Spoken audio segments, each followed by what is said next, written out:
छावा. तुम्ही हा चित्रपट नक्कीच पाहिला असेल आणि त्यातील शौर्य बघून तुमचं रक्तही सळसळलं असेल. पण लक्षात ठेवा, हा फक्त पडद्यावरचा सिनेमा नाही, तर हा 350 वर्षापूर्वीचा तो जाज्वल्य इतिहास आहे, जो ऐकला तरी आजही अंगावर शहारे येतात. ज्याच्या मनगटात वाघाचं बळ आणि रक्तात शिवरायांचा स्वाभिमान होता. ज्यांनी 9 वर्षात 120 लढाया केल्या पण एकही हारले नाही, असे तो मराठा छावा छत्रपती संभाजी महाराज. दगा झाला, रक्ताच्या नात्यांनीच घात केला. 1 फेब्रुवारी 1689 कोकणातल्या संगमेश्वरमध्ये मुक्काम असताना गणोजी शिर्के आणि मुकर्रब खान यांनी स्वराज्याशी गद्दारी केली. अवघ्या काही सैनिकांनीशी असलेल्या शंभूराजांना वेढा घातला गेला.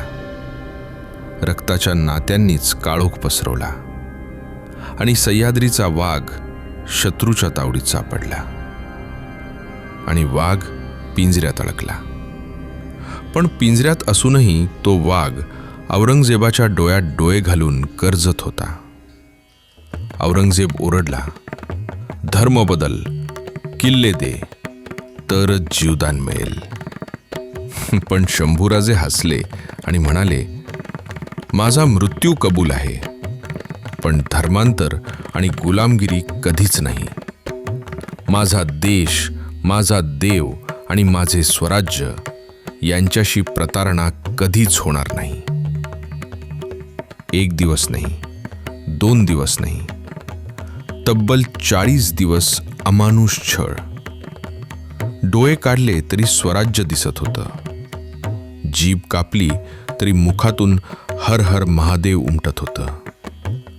शरीराचे तुकडे केले तरी आत्मा फक्त भगव्यासाठी तरमळत होता.